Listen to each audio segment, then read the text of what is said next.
যেদিন শখটা পেশা হলো সেদিন বুঝলাম কাজও ভালোবাসা হতে পারে। আসসালামু আলাইকুম, welcome to my new behind the shoot blog. তো অনেকদিন পর শুটে যাচ্ছি, তাও একটা কমফোর্ট জোনে। তো ফার্স্ট আমি চলে যাচ্ছি হচ্ছে তামুর বাসায়। তামুকে সবাই চিনেন, তামু আমার বেস্ট। তো ওইখানেই হচ্ছে তামুর মেকআপ করব, দেন আমরা স্টুডিওতে চলে যাব।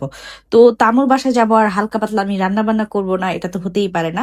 তো তামু হচ্ছে গুণবতী সব কেটে পরিষ্কার করে রেডি করে রেখেছে, আমি জাস্ট একটু নাড়াচাড়া করেছি। তো আমাদের মেকআপ টেকআপ শেষ করে আমরা স্টুডিওতে চলে যাই।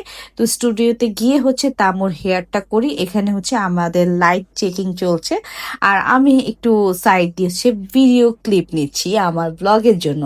তো অনেকদিন পর বিহাইন্ড দ্য শুট নিচ্ছি ব্লগ, তো আমি অনেক কিছুই ছেড়ে দিয়েছি। তো আমরা এখানে খুব ফান করছি, কারণ আমরা সবাই কো আর্টিস্ট, অনেক পুরনো কলিগ। তো আমরা যখন শুটে যাই অনেক ফান করি। তো আমরা একটু মাঝখানে টি ব্রেক নিয়েছিলাম, সাথে ছিল একটু মোগলাই। নিকেতনের মোগলাইগুলো কিন্তু খুবই মজা হয়। তামুর এই ড্রেসটা আমার অনেক ভালো লেগেছে, এবং ওভারঅল হেয়ার স্টাইল অ্যান্ড পুরাটা লুক অনেক সুন্দর হয়েছে। সবাই খুব কমপ্লিমেন্ট করছিল ওর মেকআপ, হেয়ার অ্যান্ড ড্রেস, পুরোটা লুকস অনেক সুন্দর। আপনারাও জানাতে পারেন কেমন লাগলো। আর আমাকে খুবই পচা লাগতেছে, কারণ আমি একদমই বেয়ার ফেসে ছিলাম, আমার কেন জানি খুব টায়ার্ড লাগছিল। আমি আসলে অনেক টায়ার্ড, কয়েকদিন ধরে আমার খুব হ্যাট্রিক, অ্যাকচুয়ালি আমার অনেক কাজে বিজি যাচ্ছে, আমার খুবই হ্যাট্রিক স্কেডিউল যাচ্ছে। তো সবাই মিলিয়ে আমার জন্য দোয়া করবেন।